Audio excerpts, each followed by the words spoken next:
So we're talking today to Julie about Jasmine, who is fundraising at the moment with Tree of Hope. But we're talking today about Learning Disabilities Week. So if you could just tell me, Julie, a little bit about Jasmine. Jasmine is a very happy, jolly child. You never really see her sad. If she's sad, then there's something wrong, usually. She's very much of an adventurous child, so she loves adventure. Like, the best thing I would say, like going to the zoo. Like yesterday we did Kensington Palace. She was very interested in all the history there. She also has her own little personality of demanding where to go, so it's like dictating the whole day of how it's planned. So she's quite there with that. The things that she doesn't like, I would probably say, is like loud noises. There's not really many things she doesn't like. So when she's gone to school, she gets upset if she misses school, if it's even for a hospital appointment. She loves school so much. She loves playing on the Switch, which we've had to adapt for her. She loves life, the best way to put it. I think now, because she has access to an electric wheelchair, she's more independent in that aspect. So she really is loving things at the moment. Oh, she sounds like a very positive girl, and yeah, what is it that Jasmine's diagnosed with, and how does it sort of affect her in her daily life? Well, the pronunciation, we used to say it's Methylmalonic Acidemia, but it's actually pronounced Methylmalonic Acidemia. Okay. And if anyone wants to look that up, the best way of putting it is MMA, disease or disorder, and it will literally show you everything to do with this condition.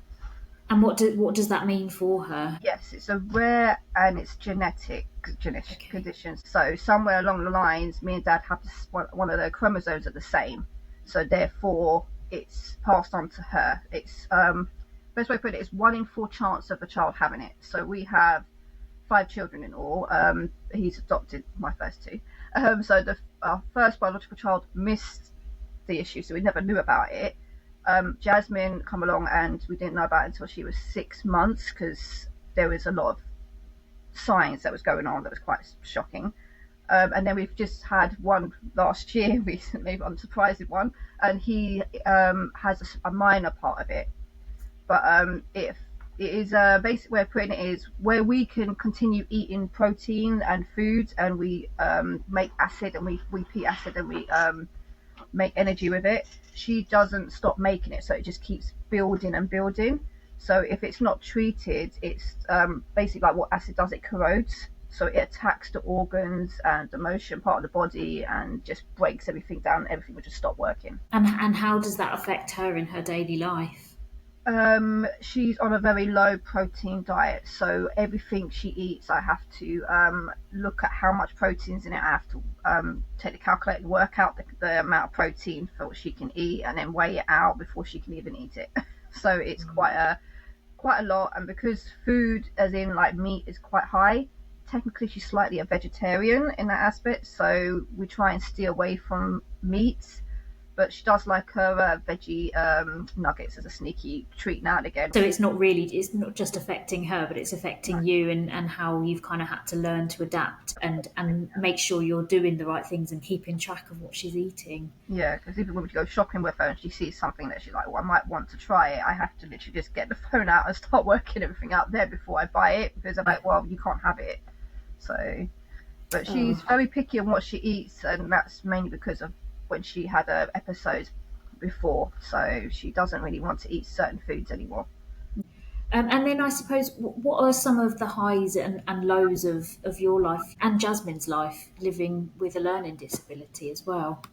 At the start, it was probably like where we are now with our son. It was actually okay, but we didn't know so much about it. We're still learning about their condition. Start with the low part is if she does get ill and she goes into hospital, our procedure is an ambulance to resus, right, then to A&E, and then to a ward, because Jasmine's condition can deteriorate so quickly. She can become unresponsive and basically has to be put in a coma. So they prefer to cut out A&E and just go straight into the resus section and then stabilize her, and then from there she moves on. So we've only had a coma state about, I think, 3 times in tops. So we've been quite good now over as she's got older. The highs is where she's at now, where she's happy, she's jolly, she's been able to control her body a bit more, but she still has like irregular motions that she can't control because she does have brain damage on the left side of the brain, because like I said, with the acid, it attacks the motion part of your brain is the most part of the brain that is exposed. So when she had these episodes, that's the first part it was attacking. So that's why she couldn't move, and it looks like she was having fits. So now she's got control, but it's hard. She gets frustrated with her body. So when she sits in the wheelchair, you see her holding her arm down, so it doesn't do these sort of things. But yeah, she's always trying to do something new. So that's probably the highest with Jasmine and her health condition. She's always trying to push it beyond the boundaries of what people saying that she might not be able to talk. She wouldn't be able to talk. She's there. So the low side is when everything goes down. Like I said, it goes when she gets ill. The first thing she panics about is losing what she's gained.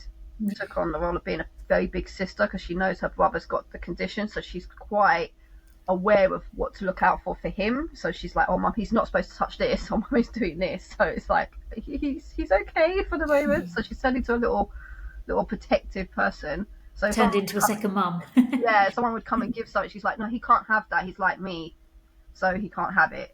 So I love how she's taken on that little protective role as well. And yeah, so what are you fundraising for Jasmine? Okay, so it's called a Molly suit, and we was introduced to it by the school. It's a private company.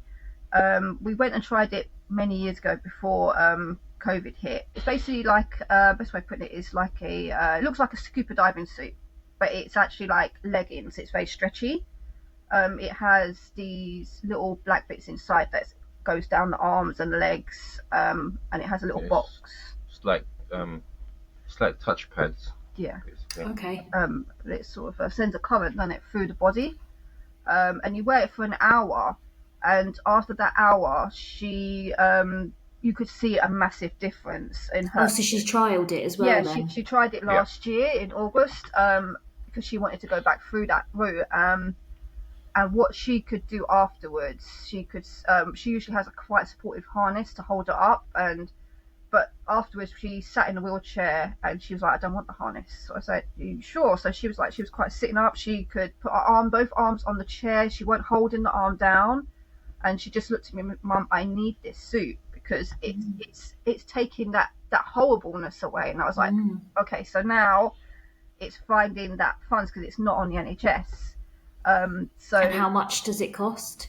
To buy one, it's 5,800, and that was what was recommended to us because she would need it for 6 months to a year. So, and then they did say, because we were an hour a day every day, the results we say lasted 6 to 12 hours. Then you see things starting to come back. So the idea is you wear the suit every day for an hour. It helps reprogram the brain and the body motion so she can then control them. But a lot of special needs children have now gone into using them because it actually relaxes the body and helps them reprogram the muscles and the movements. So she really benefited from that. It's something she really is after. But for us, seeing her not having us constantly to help her with certain things, it's very emotional. So what do you wish people knew about life living with a learning disability and different conditions? I would probably say the best thing I would say is don't judge a book by its cover. Just because you see her in a wheelchair doesn't mean she can't communicate. Because I have a lot of people that, because they see the irregular motions, they think, okay, she can't talk. But when they've gone over and they've said, oh, how is she? I said, ask her. Go to her because she can talk. And then when they do ask her, they're surprised with the whole conversation that she will tell you her life story. It will take her time. I always tell people just be patient with people. She has gone from a child that would gasp and say one or two words to a library of words. So it's just go to the person first and just ask them. And if they can't talk, the person that's with them will say, "Oh, we'll advocate for you." But it's a bit more, to me, I think for the person in the wheelchair, it's rude to go to the person and ask them first and not the person itself. Yeah. So they want to feel included in that aspect. Yeah, that's like a main thing of this Learning Disability Week is to make sure that people are included and are seen and listened to and heard. So, yeah, I find it more easier to just keep them happy. With Jasmine, she makes the whole process more easier because that's she actually accepts her the way she is. She knows about everything she can't do and can do, but as long as we keep her happy, she's all right with it. There just needs to be a little bit maybe more access to things as well for people with disabilities. yeah. Yeah, that part really helps, where we can find different ways to adapt to things that we normally can do. Yeah, it was really lovely to meet you both, and thank you so much for taking part. Oh, thank you very much. See ya. Bye.